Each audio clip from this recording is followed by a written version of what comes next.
Olá pessoal, tudo bem? Mais um Tributário Sem Blá Blá Blá começando.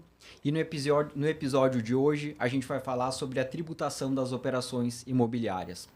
Recentemente a gente teve a publicação da Lei Complementar 214 de 2025, que acabou por regulamentar o IBS e a CBS, Comitê Gestor, tudo que diz respeito à reforma tributária, né, que é o que a gente está vivenciando nesse momento hoje. Principalmente, né, relacionado a diversos aspectos da economia. Então, um assunto que a gente achou e julgou importante para comentar hoje, né, falar sobre tributação, chamando aqui os nossos especialistas na área. Renato Nunes, tudo bem, Renato? Olá, tudo bem? Bom estar com vocês novamente. Lucas Barduco, tudo bem, Lucas? Tudo bem, legal de novo estar aqui discutindo os impactos hoje na imobiliário, né?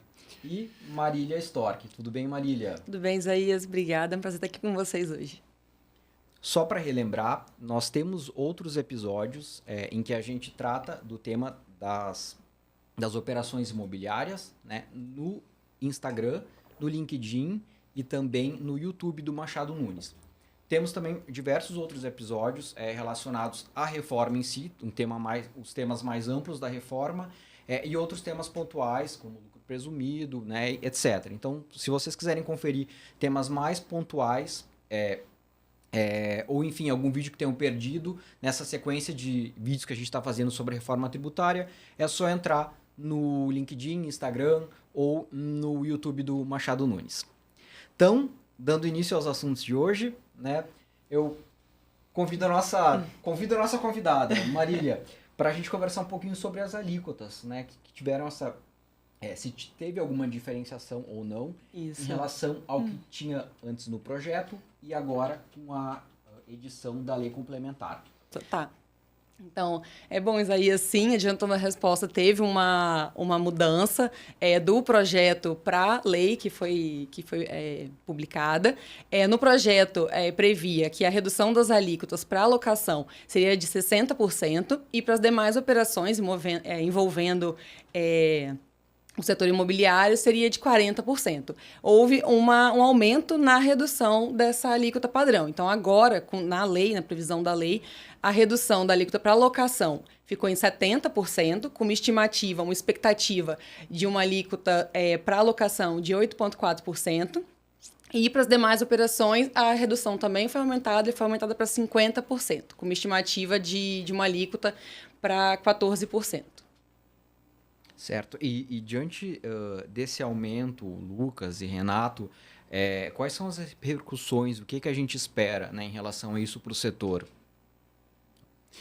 Bom, a gente tem que olhar primeiro, né, que a gente tem um período de transição. Então, quando a gente está falando aqui das alíquotas, essa expectativa é com base no que a gente tem para o cenário pós-2033, ou a partir de 1º de janeiro de 2033, que é quando os tributos do sistema atual terão sido substituídos pela CBS e pelo IBS do pós-reforma, né?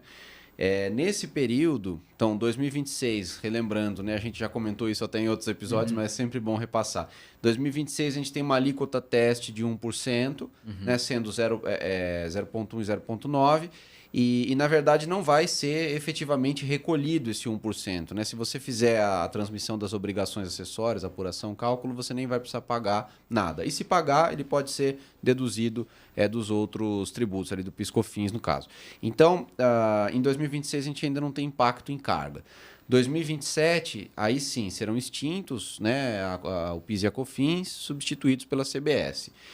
Quando a gente fala assim, a alíquota padrão vai ser em média 28%, a gente tem ouvido muito isso, né? Agora, até hoje, foi divulgado um novo estudo falando 28,55%, né? Até aumentou. Mas desses 28,5%, 28%, a expectativa é que de 9% a 10% seja a CBS, né? E daí o restante ali, 18%, 19%, seja o IBS. Hoje, a locação residencial e a venda, né, quando isso é atividade fim da empresa, você paga PIS/COFINS, né? Não paga ISS, nem ICMS, nem IPI.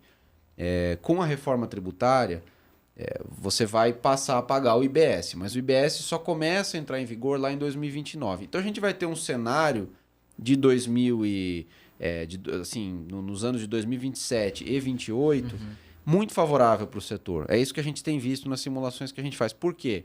Porque em vez de ter o PIS/COFINS, que é 3,65%, a gente vai ter a CBS, que vai ter uma alíquota ali 9%, 10%, com a redução de 70%, que a Marília acabou de comentar. Então, seria algo em torno de 3%, ou menos, até 2,7%, 3%, com direito a crédito. Então, em 27 e 28, a gente tende a ter um cenário muito favorável para tanto locação imobiliária quanto para a venda, né? E aí, a partir de 2029, começa a entrar em vigor o IBS. A expectativa lá no final, 2033, é que a gente tenha um aumento de carga. Aí sim, a gente está falando de uma alíquota, né, que deve ir para mais ou menos 8,5%, 9% para locação e 14%, 15% para venda, que é maior do que se paga hoje mesmo com créditos, né? A tendência é que tenha um aumento de carga. Mas eu acho que assim, isso tem sido pouco falado, que vai ter uma transição com impactos muito significativos. É um começo muito bom e daí você vai perdendo essa vantagem competitiva a partir de 29, né?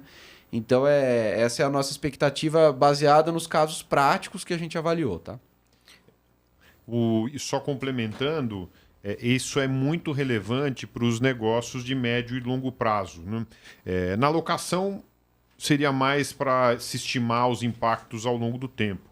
Agora, nos negócios, por exemplo, de incorporação imobiliária, isso pode afetar muito, né, a precificação aí dos imóveis, enfim, dos terrenos que vão ser comercializados. Então, se o empreendimento vai ser lançado em 26, então se a gente fizer a incorporadora fizer uma boa campanha, né, em 2027, ela pode até ter uma carga tributária de CBS inferior à que tem de PIS/COFINS hoje, aproveitando esse cenário ótimo, né, que o Lucas comentou, em 2028 também. Então, essas simulações e estudos para se preparar, né, ao longo do tempo são fundamentais, porque a gente pode até, em determinadas situações, ter oportunidades aí, negociais em virtude da reforma tributária, né? Então, eu consigo praticar um preço melhor, enfim, e já antecipar aí a negociação de unidades. Acho que só é importante atualizar para o nosso cliente, para o nosso ouvinte. Eu não sei se a gente já tem, Lucas, ou não, a alíquota definida, se isso já foi informado pelo Ministério da Fazenda ou a gente ainda está aguardando essa informação mais precisa. Tá, a alíquota só vai ser definida de fato, né, no futuro. Então, a alíquota efetiva que vai valer da CBS, a gente deve saber na segunda metade de 2026, vai ter os testes, né? E aí, com auxílio do TCU, o Comitê Gestor do IBS e a Receita Federal, eles vão demonstrar ali os resultados que eles obtiveram com essa alíquota teste, e a gente deve saber mais ou menos na segunda metade de 2026 a alíquota da CBS. E a alíquota do IBS a gente deve saber somente na segunda metade de 2028, para entrada em vigor em 29. A gente vai ter uma alíquota teste de 0,1%, mas isso não conta, né? O que vai valer E aí cada município vai colocar a sua alíquota de IBS, cada estado vai colocar a sua alíquota de IBS, né? E a própria União vai indicar a sua alíquota de CBS, né? Que não necessariamente vão ser coincidentes com as alíquotas de referência. Isso é um ponto que em todos os eventos que nós participamos nós sublinhamos, né? Ó, como o próprio nome já indica, a alíquota será essa divulgada pelo Senado, enfim, os estudos serão alíquotas de referência, elas não vão vincular os entes, né? E aí, quando a gente fala assim, vai ser 25, vai ser 26, vai ser 27, isso aí é o seguinte, né? O próprio Ministério da Fazenda, ele tem uma ferramenta que ele vai rodando simulações com base nas alterações que vão sendo feitas etapa a etapa no Congresso, e aí ele simula qual seria a alíquota que, se aplicada uniformemente em todo o território nacional, geraria equilíbrio de arrecadação em relação ao que é hoje. Tá? É exatamente isso que é o que a gente vê. Então, essa alíquota começou em 25, a primeira aliás, o Haddad lá no começo ele dizia 25 é o cenário extremo, super pessimista e tal. Depois ela subiu para 26,5, depois do Senado ela foi para 27,97 e agora com a versão da lei complementar do PLP 68, na verdade, que foi para sanção, foi publicado um último estudo, né, que saiu até na IBC, 28,55%. Mas não quer dizer que a alíquota vai ser 28 pontos. Na verdade, a única coisa que eu posso dizer é que não vai ser isso. O que vai acontecer é que cada município vai ter o seu e que essa seria uma alíquota que, se aplicada de modo uniforme em todo o território nacional, geraria equilíbrio. Mas, na verdade, o município de São Paulo vai ter uma alíquota, Sorocaba vai ter outra alíquota, Vitória no Espírito Santo vai ter outra alíquota, enfim. Então... E a mesma coisa com os estados. E a mesma coisa com os estados, né? Então, a gente vai ter ali, na média, né? Estima-se que isso geraria estabilidade de carga. Certo, ótimo, bem pontuado, Lucas. Aproveitando então, só lembrando para os nossos ouvintes que a gente vai tratar hoje sobre locação, né, das operações imobiliárias, locação, alienação, a venda, e depois a gente entra no assunto das incorporações, né? E fundos também, super importante. Os fundos que aí estão sendo objeto de bastante discussões.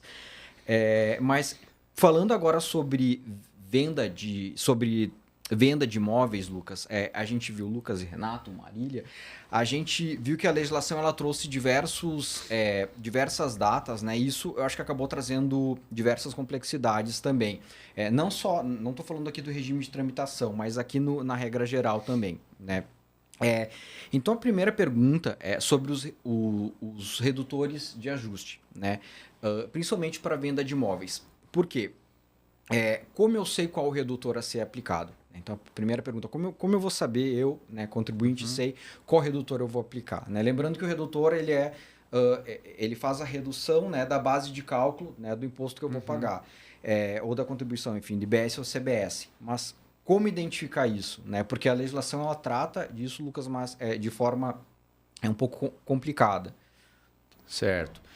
Então, a parte ali dos redutores de ajuste, né, aquilo ali é um mecanismo para você evitar a distorção na transição dos sistemas. Né? Então, o que acontece? Todo mundo que tiver comprado imóvel até 31 de dezembro de 2026 não vai ter sido tributado nessa aquisição, ou o vendedor não vai ter pago.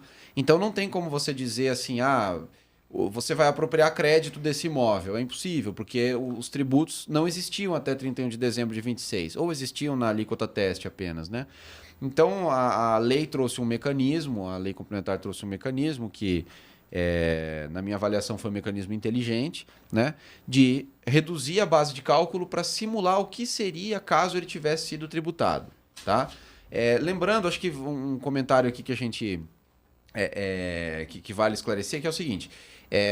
alguns setores foram beneficiados com o que a Constituição chama de regime diferenciado, né? Que são regimes benéficos. Então, saúde, educação, o agro, né, conseguiram ali reduções de alíquota, medicamentos, dispositivos, na Constituição. A Constituição também trouxe os chamados regimes específicos, que eram, aí os imóveis entraram nisso, regimes específicos. Então, a Constituição não traz redução de alíquota. O que ele fala vai ser adotado um regime específico para a apuração dessas operações, não vai ser o regime geral. Então, a lei teve bastante... Ao contrário do que ocorre com outros setores, para o imóvel, a lei complementar teve bastante liberdade de definir o que faria, né? Então, o que ela fez? Ela trouxe uma redução de alíquota, mas também trouxe sistemáticas próprias de apuração de tributos muito diferentes do que ocorre com venda de cadeira, mesa, copo, enfim, qualquer indústria. Então, trouxe uma sistemática. O redutor de ajuste foi um mecanismo bastante inteligente, né, adotado pela lei para dizer, e se tivesse sido tributado, quanto eu teria de crédito? Então, quase que um estoque de abertura, né, estoque Lucas? de abertura. É interessante, eu estava num evento hoje pela manhã de serviços de saúde, e lá eles têm um problema nos hospitais, né? Por exemplo, eles têm valores expressivos ali investidos em imobilizado, em estoque, e eles não vão ter esse estoque de abertura, vamos dizer, de créditos da CBS, né, para essa primeira virada e depois para o IBS. Então, uma recomendação até ali no evento em 31 de dezembro de 2026, tentar deixar nos níveis mais baixos possíveis, né, de estoques, enfim, para você poder, nas compras efetuadas a partir de 1º de janeiro de 27, passar a ter o crédito de CBS. Então, aqui o redutor, a leitura que eu fiz, pelo menos, é meio que um estoque, eles foram contemplados aqui meio que um estoque de abertura, exatamente nessa lógica que o Lucas comentou. Como as aquisições dos imóveis, elas não se sujeitaram à CBS, nem tampouco ao IBS, se prevê aqui o redutor fazendo esse papel meio que do estoque de abertura para atenuar, ou se não até anular, né, esse efeito negativo de se tributar de uma vez quando houver aí o início de incidência desses tributos novos. Então e ele ainda deu uma opção de você dizer como que você quer apurar o seu, entre aspas, estoque de abertura. Você quer usar o valor efetivo da sua aquisição corrigido, né, pelo IPCA, ou você prefere usar o valor de referência que vai ser divulgado pelas autoridades tributárias, né, apurado. Então você pode escolher aquele que for maior, você usa e se beneficia. É muito em função desse estoque de abertura que a gente vê esse cenário tão positivo para as empresas nos anos de 27 e 28, né? Porque em vez de pagar 3,65 sobre o valor da venda, você vai pagar 3 com créditos e com o redutor desse estoque desse chamado estoque de abertura. Uma redução pode haver uma redução significativa, né? Então é bem bacana. Essa decisão sobre qual critério adotar, ela é muito importante, tá? Isso para quem investe em imóveis, né, lida com esse tipo de negócio, ela pode fazer muita diferença. Então, para quem tem aí imóveis com custo de aquisição baixo, então que mesmo aplicando-se aí o IPCA ao longo do tempo, a gente consiga ali uma atualização. Às vezes o valor de mercado ele se apreciou tanto que muitas vezes essa atualização pelo IPCA ela vai ser insuficiente para chegar próximo daquilo que poderia ser o de mercado. Então, a adoção do valor de referência, né, ela pode representar uma grande oportunidade. Então, quem investe em imóveis tem que estar muito atento a isso, porque a gente pode estar tratando aqui de valores significativos aqui na mesa, né, em termos de CBS e IBS. Certo. E essas opções, então, elas precisam ser feitas até 31 de dezembro de 26. Ou qual é o prazo que a gente tem para fazer essas opções? A lei não traz prazo, né? Mas é no momento de apuração do tributo que você vai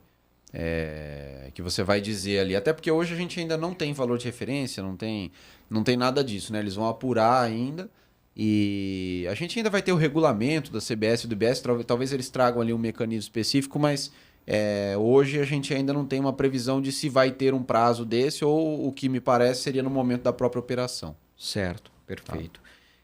E aproveitando que a gente está falando de venda de imóveis também, a lei trouxe, aqui no artigo 256, uma nova forma da gente apurar os valores de referência dos imóveis, né? E trazendo vários critérios para isso. Marília, se puder comentar um pouquinho com a gente quais foram esses novos critérios. Claro, aproveitando o gancho que o Renato e que o Lucas deram sobre o valor de referência, o valor de referência ele vai ser uma forma de apurar realmente o valor do imóvel e vai levar em consideração tanto o valor de mercado do imóvel como algumas características do próprio imóvel, a localização, tipologia, a área, o tipo de construção e ainda as informações fornecidas pelas administrações tributárias dos estados, municípios e do Distrito Federal e da União. E ainda as informações a serem prestadas, e aí vai ser uma obrigação dos cartórios de notas de registro de imóveis, em fornecer essas informações sobre o valor das operações para que esse valor de referência possa ser apurado. Esse valor de referência, ele pode ser impugnado, então o contribuinte, se ele discordar, ele pode questionar esse valor por meio de um procedimento específico, como o Lucas falou, ainda não tem o regulamento, mas aí esse procedimento ele vai estar revisto também, ele vai estar previsto também nesse regulamento, para caso, né, o contribuinte queira discutir, porque no caso do redutor de ajuste, o valor de referência ele pode ser uma opção benéfica para o contribuinte, né? Mas como base de cálculo para a operação, talvez não seja. Então, fica aí esses critérios para a definição do valor de referência. E só para fechar esse tópico, Isaías, para não causar confusão, né?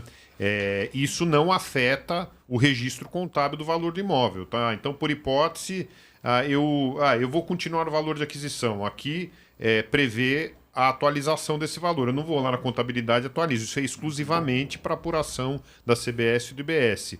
Ou, de outro modo, se eu optar porque resulta num montante maior pelo valor de referência, isso vai servir exclusivamente para apuração de IBS e CBS. Não vai afetar os registros contábeis, não vai afetar a apuração de imposto de renda, de contribuição social sobre o lucro. Tá? Então, isso é bastante importante a gente já deixar sublinhado. Certo, fica específico, então, para CBS e IBS. Isso. Tá, perfeito.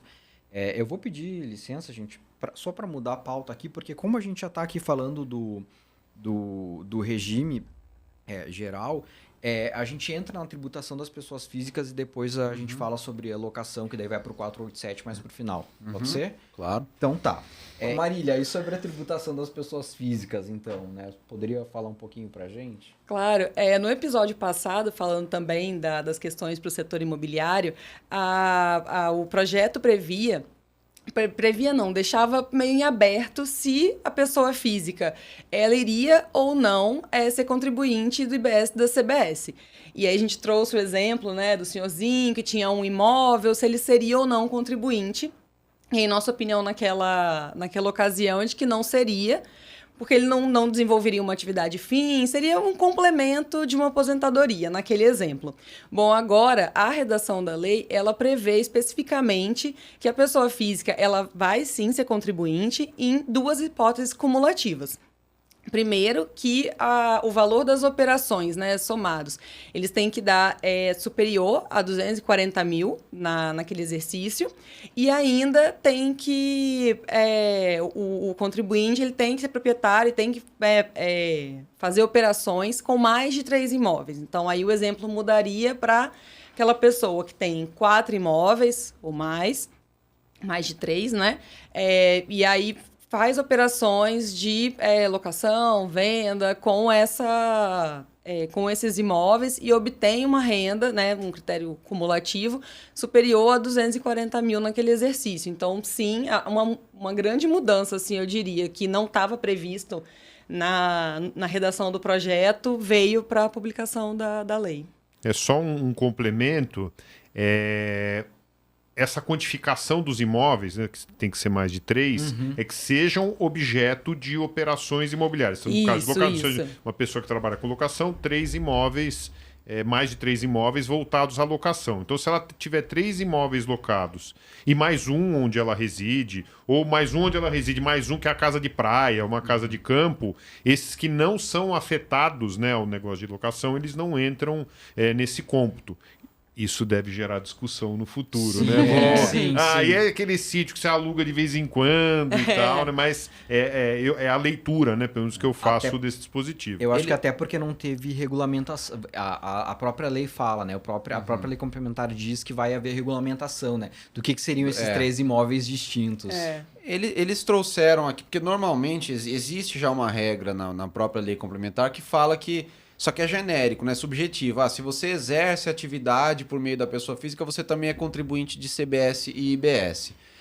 Só que não está definido o que significa exercer. Talvez isso venha um pouco detalhado em regulamento, né? Mas aqui, para imóveis, a lei, isso gerou tanta confusão e tanta dúvida. Objetivaram, né? Que eles falaram, olha, a gente vai trazer critérios numéricos objetivos, né? Para dizer se você, pessoa física, é contribuinte ou não. Tem uma exceção ainda a essa regra dos mais de 3 imóveis, que é o seguinte: se você tiver um único imóvel alugado por valor superior a 20% do teto, então isso significa 24 mil reais por mês, ou 288 mil por ano. Bem lembrado. Esse valor vai ser atualizado pelo IPCA, né? Mas o valor base que está na lei é esse. Aí, um único imóvel já te faz contribuinte de CBS e IBS. Não é comum um imóvel ser alugado por mais de 24 mil reais por ano, mas a gente tem situações dessas no escritório que a gente já viu. Mês, né? 24 mil por mês, desculpa. 24 mil por ano é comum, né? 24 mil por mês é um valor elevado, mas a gente tem situações dessa no escritório.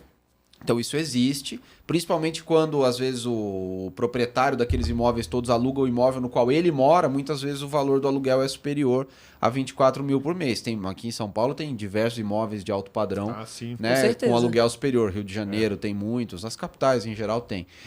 Porque acabaram cercando aqui, falando, ainda que você tenha um imóvel só, se você locá-lo, né, o valor da locação for expressivo, ou seja, né, a partir dos 24 mil mensais, aí então aqueles critérios anteriores que a gente comentou, eles caem e esse passa a prevalecer. E aí, o último comentário, que a lei fala que o regulamento vai definir o que significa um imóvel, né? Porque o pessoal é muito criativo. Um imóvel. Você aluga o quarto, você aluga... não, mas não é um imóvel, né? Eu alugo o quarto, eu alugo para a esposa e a sala eu alugo para o filho. Então, para evitar a criatividade, eu acho que eles trouxeram isso. Agora me fugiu, poderia até ter visto aqui antes do videocast, mas houve uma alteração na legislação que cuida de negócios imobiliários, que prevê aquele imóvel de multiuso, que você utiliza o mesmo imóvel intitulado não é condomínio, tá? Realmente é de multiuso. Então, esse é um que deve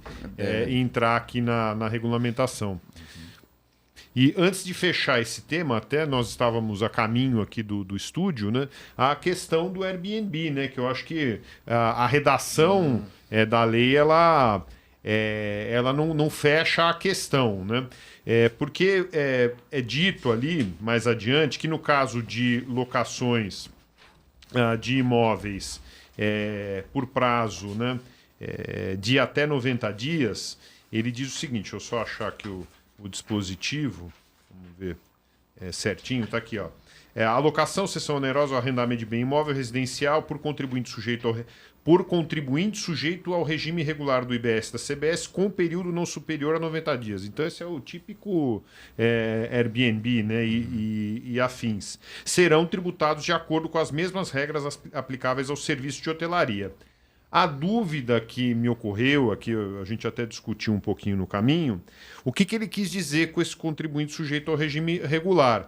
Se nos termos do artigo 2151, que vem essa regra dos 240 mil no ano, mais de 3 imóveis, ou a regra geral de sujeição passiva, que a pessoa, ainda que não atenda aqueles critérios, ela explora em caráter de exploração, ela exerce isso em caráter de exploração de atividade econômica, né? Então, eu acho que a regulamentação vai deixar isso mais claro, mas a gente pode ter uma mudança significativa, porque se a gente vai para a cláusula geral de sujeição passiva, então acaba ampliando bastante o escopo, né, de pessoas elegíveis aqui à tributação segundo o regime de hotelaria. Se não, contribuinte regular nos termos do artigo 251, então é quem tem imóveis no Airbnb, mas tem que ter mais de 3 imóveis, receita anual superior acima de 240 mil ano, então fica um ponto de interrogação aqui. Perfeito, bom pontuado. Bem pontuado. Acho que dando agora um salto, né, porque a lei complementar ela fez essa distinção do 251 e para os regimes e fez a distinção também do regime de transitoriedade, né? Ou seja, as operações que vão até 1º de janeiro de 2029, né? Iniciadas a partir de 1º de janeiro de 2029. Sobre essas operações, Lucas, né? Especialmente sobre, aqui, né, tenho anotado, sobre as operações de locação, né? A lei ela fez uma diferenciação entre a operação de locação não residencial, né, e a residencial. O que vai mudar em relação a isso? Tá. Então, a lei trouxe um regime especial, né? Existe inclusive está bem longe dessa seção, né? Aqui a seção da locação é uma coisa, existe uma outra seção que traz regras de transição para operações de incorporação, loteamento e locação, né? Em relação à locação, o que a lei falou foi o seguinte, eu tenho a impressão de que eles quiseram dizer assim, ó, vocês estão reclamando que vai aumentar, estão dizendo que vai aumentar, então a gente vai colocar um regime especial que vocês ficam com a tributação igual é hoje. Só que a forma como eles colocaram não ficou muito boa. O que eles dizem? Contratos de locação, sejam residenciais ou não residenciais, firmados até a data da publicação da lei complementar, ou seja, até 16 de janeiro de 2025, você tem a opção de, em vez de pagar a CBS e o IBS pelo regime da reforma, você pagar pela alíquota de 3,65 sem créditos, que é exatamente o PIS/COFINS, né? Exatamente a carga do PIS/COFINS. Só que tem uma pegadinha. Ele fala assim, para imóveis residenciais, vai valer pela data do contrato, prazo original do contrato, ou 31 de dezembro de 28, o que for antes. Então, você fica limitado a 31 de dezembro de 28. Por que essa data aleatoriamente? Não é aleatoriamente. É que é a data até a qual não vai existir o IBS. A partir de 1º de janeiro de 29 tem o IBS. E aí que está a grande pegadinha, porque enquanto não existe o IBS, a reforma é vantajosa. Então, o que ele está fazendo no período que seria mais vantajoso você estar na reforma, ele está te dando uma opção de regime especial. Tá?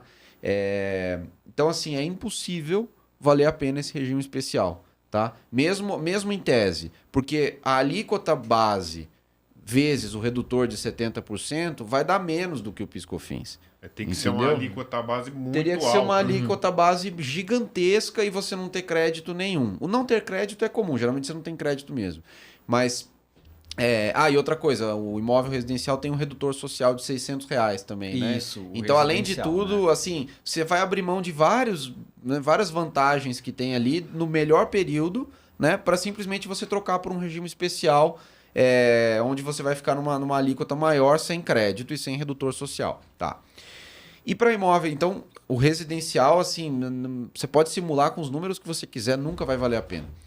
E o não residencial, aí a gente até chegou a avaliar para clientes lá no escritório, mas não teve um único caso que valia a pena, tá? Em tese pode haver, que os que a gente avaliou não valiam a pena. A gente avaliou, inclusive, antes da publicação da lei complementar para pensar se não valia a pena até reestruturar os contratos, né? Agora não dá mais para reestruturar.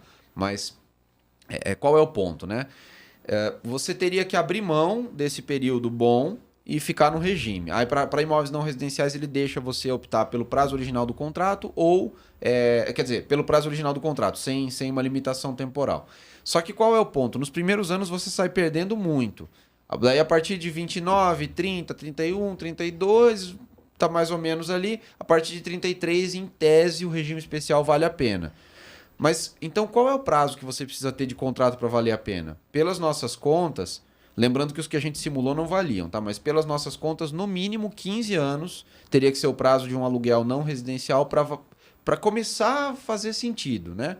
Se você tiver um contrato de 20, 25 anos, 30 anos, pode ser que faça sentido. Mas não é isso que a gente vê na prática, né? Até existem contratos de locação desse prazo, mas em geral não é esse o prazo, né? E não vale aquela coisa do prazo indeterminado. Tá? E não vale renovação também. E não vale renovação. Sim. Porque se fosse assim, aí faria sentido. Eu quero ficar 40 anos aqui. Eu tenho um contrato que é de 5 anos, mas chegando lá eu vou renovar. Não. Você tem que ter um contrato originalmente firmado com prazo que extrapole algo assim, 2040, 2040 e pouco, para valer a pena. Né? Então, na prática, acho que esse regime não vai ser muito adotado. Isso é bom, porque há alguns dias saiu uma reportagem no Valor Econômico dando uma conotação um pouco distinta, né? Então, eu diria duas coisas aqui só para arrematar, né, o que o Lucas disse. Primeiro, via de a rigor, né, isso não vai ser vantajoso, e dois, tem que ser verificado caso a caso. Diferentemente do que, pelo menos para mim, né, pareceu o sentido da reportagem, vai ser valer a pena, vai ser em caráter excepcional e somente para contrato de imóvel não residencial. Residencial, eu acho que já está dado aí, né? Não vale a pena mesmo. Ficou até soando como pegadinha aqui. Né? Lucas, e ainda falando sobre o período de transição, sobre as incorporações imobiliárias, né? A gente teve ali também a aplicação de alguns percentuais, de algumas alíquotas para os regimes de patrimônio de afetação. Né? O que altera de hoje para o que foi colocado aqui na lei complementar? Tá, então vamos lá. O RET, né, que é o Regime Especial de Tributação das Incorporações Imobiliárias, hoje, ele tem duas alíquotas. Né? Uma é 4%, a outra é 1%. E 4% é a geral, né? 1% é para imóveis classificados como de interesse social. Então, daí tem lá o Minha Casa Minha Vida, por exemplo, é um de interesse social. Aí é 1%, mas em geral é 4%. Essa alíquota de 4%, ela na verdade, ela representa 4 tributos, tá?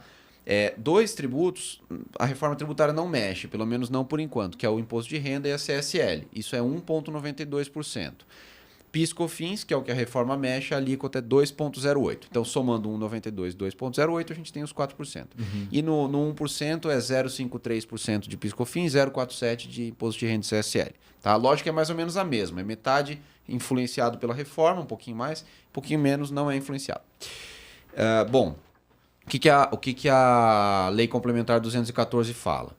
Ela diz o seguinte...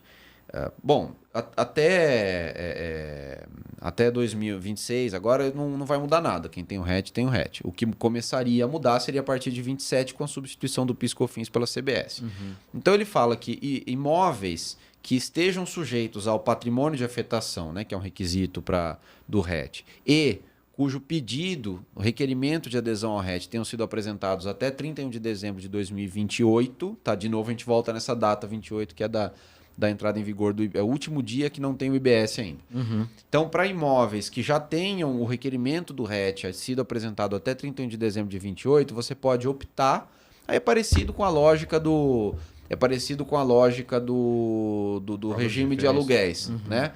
Então ele diz assim, você pode optar por continuar com a sua carga atual. Qual que é a carga atual? 2,08 para o regra geral, 0,53% para imóveis de interesse social. Então você pode continuar com o RET até o fim, né? O RET ele se extingue quando você conseguiu fazer todas as vendas das unidades. Ao contrário do regime da locação, esse aqui vai valer a pena muito provavelmente. Então esse é bastante interessante, tá? Então aqui sim a gente está falando de um regime benéfico, né? Que vai fazer sentido. E para aqueles imóveis, então, que vierem depois, né? A partir de 29, ou que não tenham tido um protocolo de requerimento de RET até 31 de dezembro de 28.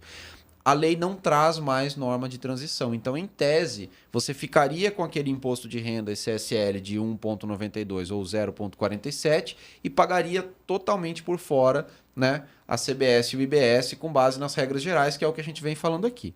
Minha opinião pessoal, né? Não acho que isso vai ficar dessa forma, tá? Como é um problema para 2029, né, ninguém se preocupou muito agora, mas não faz sentido que seja assim. A gente sabe que esse é um setor muito relevante na economia nacional, né, e que o RET é um regime importante que as incorporadoras usam. Você falar assim, olha, em vez de 0,53, você vai pagar 15%, tudo bem?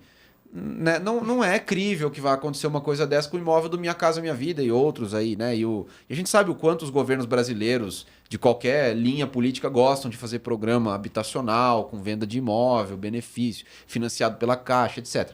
Então, não me parece crível que é isso que vai acontecer, mas é isso que está na lei por enquanto.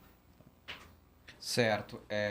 E em relação à utilização dos redutores, Lucas, isso modifica alguma coisa em relação à lei atual do RET para as incorporadoras ou não? Não, os redutores vão ser aplicáveis da mesma forma como eles são, não na legislação atual, mas na regra geral. Na regra geral. Né? A questão, acho que aí que chama um pouco de atenção é só que quem tiver nesse regime especial, que é parecido com o RET, né? Esse RET da transição, vai ser considerado como se fosse não contribuinte para fins de quem comprou o imóvel.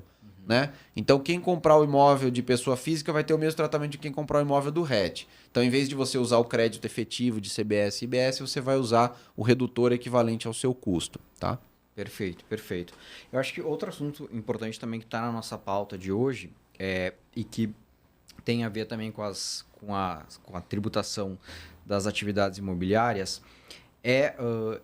né, diz respeito a esse veto, né, da Presidência da República, né, em relação a os não contribuintes do IBS e da CBS. Né? E entre os contribuintes, então, entre aqueles considerados não contribuintes, a gente tinha os fundos, né?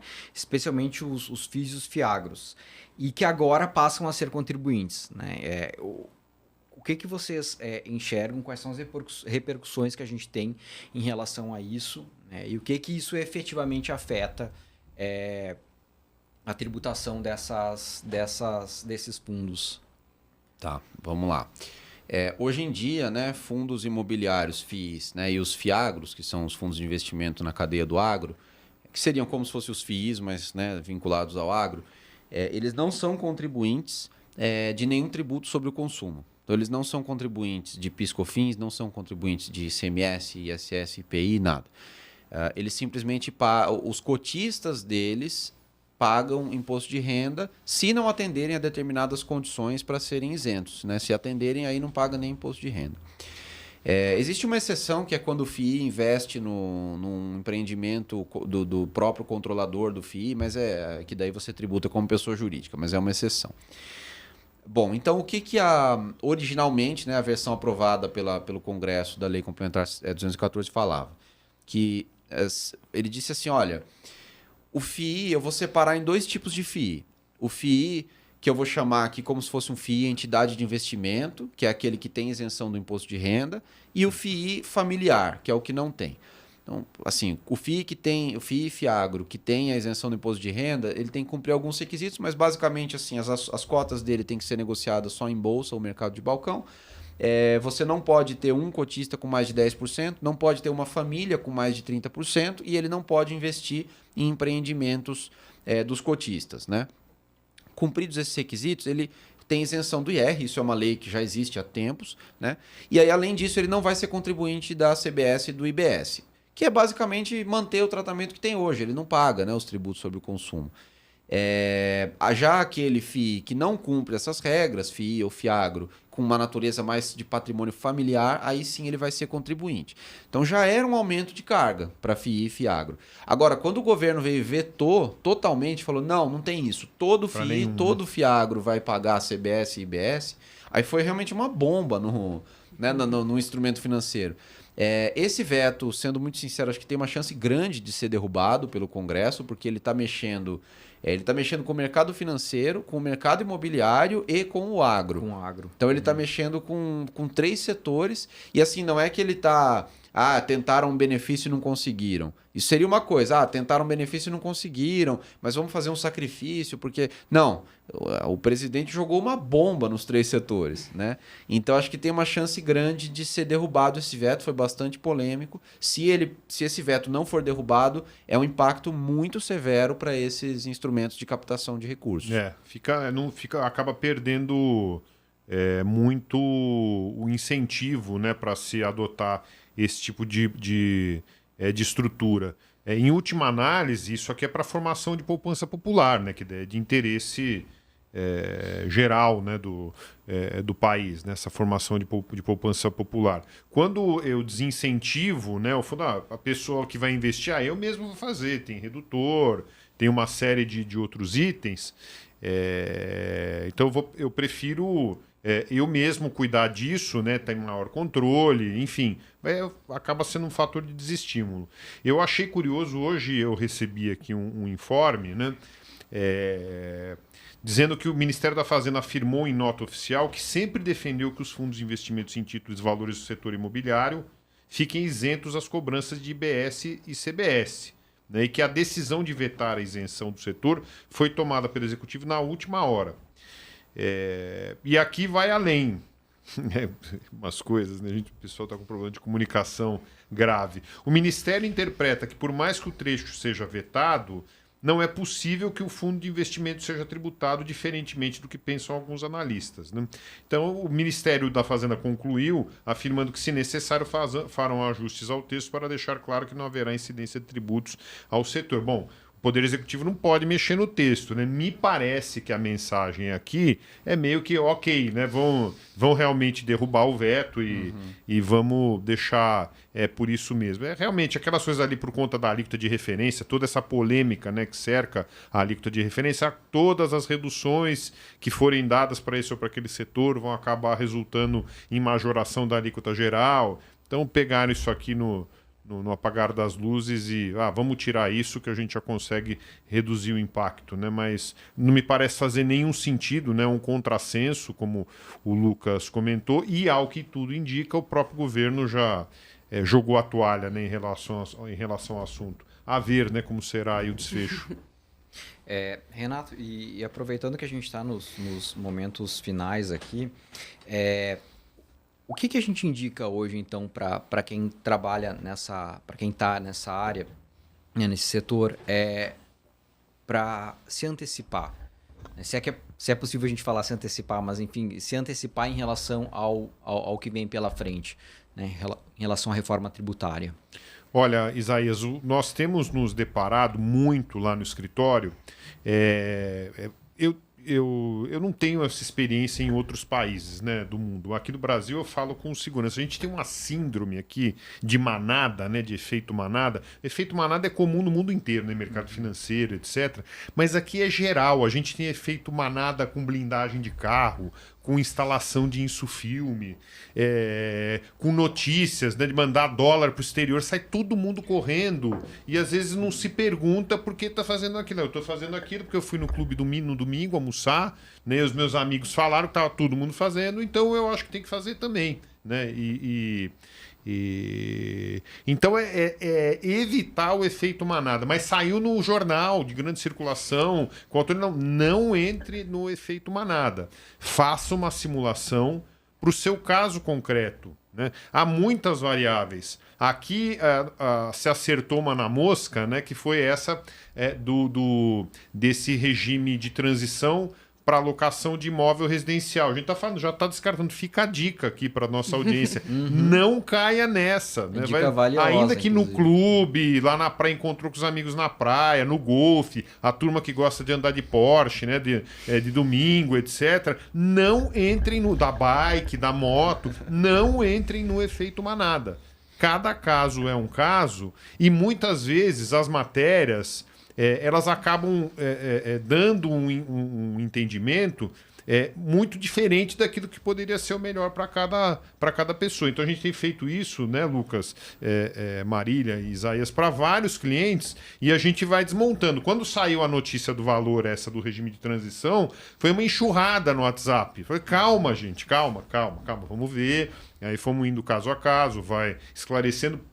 Por coincidência, ali nenhum valia a pena, né, Lucas? Mesmo para os não residenciais. Foi a mesma coisa na questão do imposto de renda, de atualização do valor imóvel. Lá na época das offshores, também de atualização do valor de investimento no exterior. Aí sai correndo e aí como o efeito manada lá do homem massa, né, tem uma força muito grande. Então, às vezes, tem alguns clientes que vêm até com um tom agressivo, né? Teve um que foi curioso, não tem a ver com tributação imobiliária, mas tem a ver com o efeito manada, que era no clube, a gente estava na reunião, vocês estão falando uma bobagem, que eu fui no clube, o meu amigo, assessorado por nosso... Aí, bom, abrimos, né? O Lucas, vocês perceberam, é super analítico, né?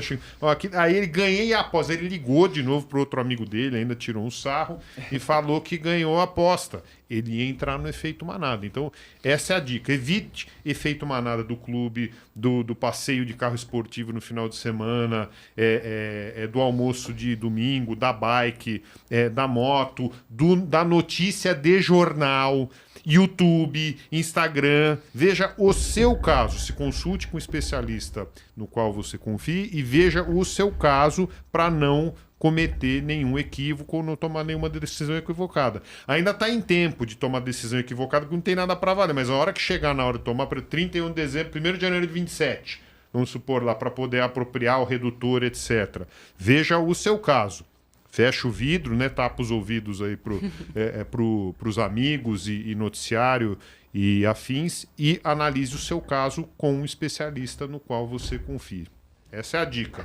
Então, pessoal, fica a dica, né? Eu acho que a gente já está com o tempo se esgotando, né? Tem mais algum assunto que vocês queiram falar hoje? Não, vai ter uma parte 2 ainda, né? Aqui. Não, tem muitas partes ainda da lei complementar. A gente está aqui com ela na mesa, o Renato, o Lucas, Marília. Eu acho que a gente vai falar muito ainda sobre todas as repercussões da lei, né? E, enfim, comentar os artigos para vários setores ao longo dos próximos episódios. Então, hoje a gente se despede por aqui. Renato, muito obrigado mais uma vez. Eu que agradeço. Pela tua aula, pelo teu tempo. A aula foi de Lucas, muito obrigado também mais uma vez. Agradeço a todos também que estão assistindo aí. De novo, um prazer estar aqui. E vamos repetir a audiência do nosso último episódio sobre tributações. Quase 5.000, né, visualizações. E aqui só destacando, aquele nós também tratamos da reforma, só que quando era o projeto de lei 68. Então o que está valendo é esse de hoje e nós pretendemos gravar um parte 2 para tratar novamente das questões relacionadas a imposto de renda e temas correlatos, para juntando parte 1 e parte 2, a gente tem um pacote bem completo aí versando sobre tributação de operações imobiliárias. Me desculpe, atravessei a despedida da Marília. Não, que isso. E Marília, mais uma vez, né, presente aqui conosco, muito obrigado. Eu que agradeço a participação aqui. Muito obrigada a vocês e a nossa audiência. Então é isso aí, gente. Um grande abraço e até o próximo episódio.